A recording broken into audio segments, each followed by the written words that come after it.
welcome back to my channel. So this is the part 3 of class 6 chapter number 3, the Shepherd's Treasure.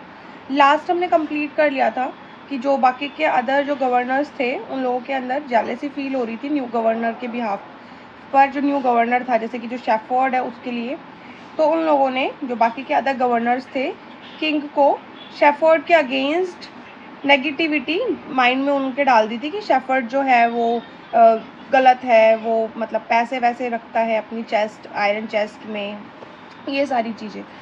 Now next is the new governor was called to the palace. और फिर जो new governor था उसको फिर palace में बुलाया गया। He was order to explain why he always carried an iron chest. तो उसको ऑर्डर दिया गया कि क्यों वो हमेशा आयरन चेस्ट अपने पास रखते हैं। And the chest contain no gold और सिल्वर। और फिर एंड में चेस्ट में ना तो गोल्ड निकला और ना ही सिल्वर। तो ये सारी चीज़ें हुई। चलिए चैप्टर स्टार्ट करते हैं, third part. At first, the king did not pay attention to these reports, but how long could he ignore these governors and their endless stories about shepherds?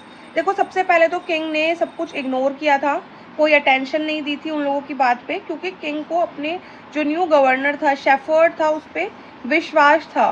But king कब तक ignore करता? तो one thing was certain, the king discovered. तो king ने खुद ने भी एक बार सोचा कि हाँ ये तो बात सच है, आयरन चेस्ट तो वो हमेशा अपने साथ हर बार रखते हैं। तो किंग को थोड़ा सा डाउट हो गया कि वो हमेशा आयरन चेस्ट अपने साथ क्यों रखता है। सो वन डे, एक दिन, the new governor was summon to the palace. बुलाया गया पैलेस में। He came riding on his camel. और वो आ रहा था अपने कैमल पे राइड करके। तो शेफर्ड था, वो अपने कैमल पे राइड करके आ रहा था क्योंकि वो न्यू गवर्नर बन गया था डिस्ट्रिक्ट का। तो डिस्ट्रिक्ट का गवर्नर कैमल पे राइड करके आ रहा था। And to everyone's delight the famous iron chest was there fastened securely behind on camel's back. और सब लोग सरप्राइज्ड हो गए ये देखकर कि कैमल के बैक पर अभी भी आयरन चेस्ट रखा हुआ है, बिल्कुल सिक्योरली। ठीक है। Now the king was angry. अब क्या हुआ, किंग को गुस्सा आ गया। ही थंडर्ड यानी कि बिजली, अपनी बिजली उन्होंने उनके ऊपर, मतलब गुस्से में हो गए। वो लोग बोलने लगे कि why do you always carry the iron chest with you. मतलब क्यों हमेशा तुम आयरन चेस्ट अपने साथ रखते हो। वॉट डज इट कंटेन, इसके अंदर क्या है। The governor smiled. गवर्नर जो था वो हंसने लगा, स्माइल करने लगा। He asked his servant. उसने अपने सर्वेंट से कहा to bring the chest. How eagerly people standing around waiting for the shepherd's to be found out. यानी कि उसने अपने सर्वेंट्स से कहा, क्योंकि वो गवर्नर बन गया तो उसके पास सर्वेंट्स भी हैं। तो उसने अपने सर्वेंट्स से कहा कि ये जो आयरन चेस्ट है इसे ओपन करो। और सारे जो जितने भी ये लोग थे, देखिए ये लोग, ये बाकी के जो गवर्नर्स थे, ये जो और भी जो लोग खड़े हुए हैं, ये सारे इंतज़ार कर रहे थे आयरन चेस्ट का खुलने का। ठीक है। But how great was the astonishment and even the king himself.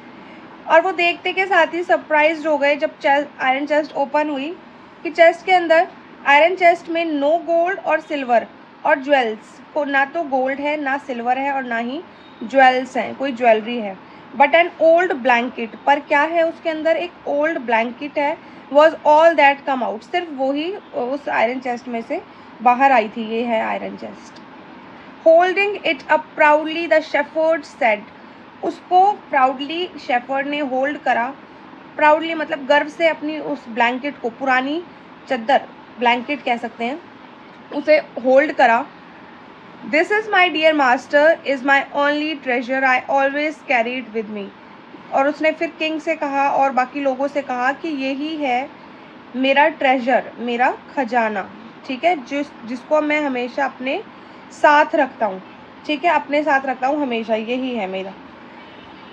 But why do you carry such an ordinary blanket with you. फिर किंग ने बोला कि क्यों तुम अपनी ऐसी ऑर्डिनरी ब्लैंकेट अपने साथ, मतलब इतनी पुरानी ऐसी अजीब व गरीब वाली ब्लैंकेट अपने साथ रखते हो। Surely you are the governor of a district. और आप डिस्ट्रिक्ट के गवर्नर ही हो ना। मतलब किंग ने ऐसे बोला क्योंकि किंग को कोई इमेजिन नहीं था कि वो ऐसा क्यों रखता है। The king asked. किंग ने ये सारी चीज़ें कही। To which the shepherd reply. और फिर शेफर्ड ने रिप्लाई किया with a quite dignity, this blanket is my oldest friend. ये जो ब्लैंकेट है ये मेरी ओल्डेस्ट फ्रेंड है। It will protect me if at any time. यही है जिसने मेरा हमेशा साथ दिया और जो हमेशा साथ देगी। Your majesty should wish to take away my new cloaks. How please, मतलब ये सारी चीज़ें किंग ने बोले, उसने शेफर्ड ने कही कि मेरे पास ब्लैंकेट रहती है जिसकी वजह से मैं बार बार रिमाइंड कर पाता हूँ कि मैं कहाँ पर था, मतलब मैं कहाँ से आया हूँ।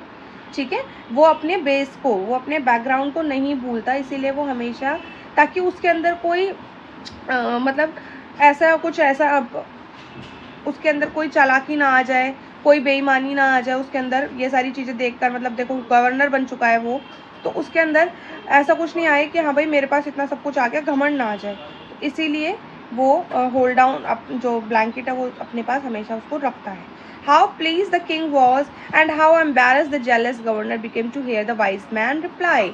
मतलब किंग कितना खुश हो गया ये सुन के, उसे बुरा भी लगा, एम्बेरस, शर्मिंदगी भी महसूस हुई उसे।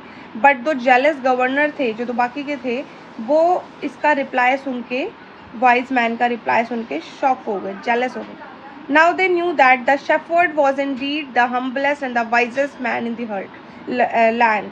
तो फिर बाकी के जो गवर्नर्स थे उन्होंने भी विश्वास कर लिया कि हाँ भाई जो शेफर्ड है वो वाइजेस्ट मैन है इस धरती पर। ठीक है, अब उनकी जगह पर the king made him the governor of a much bigger district that very day. उस दिन के बाद किंग ने उस शेफर्ड को, न्यू गवर्नर को, जो स्मॉल डिस्ट्रिक्ट का गवर्नर बनाया हुआ था, स्मॉल से हटके बड़ी डिस्ट्रिक्ट का गवर्नर बना दिया। ठीक है, ये एक स्टोरी थी द शेफर्ड ट्रेजर की। इसके जो क्वेश्चन आंसर्स है मैं जल्दी अपने चैनल पे इनको अपलोड करूँगी। तब तक के लिए do like, share and subscribe.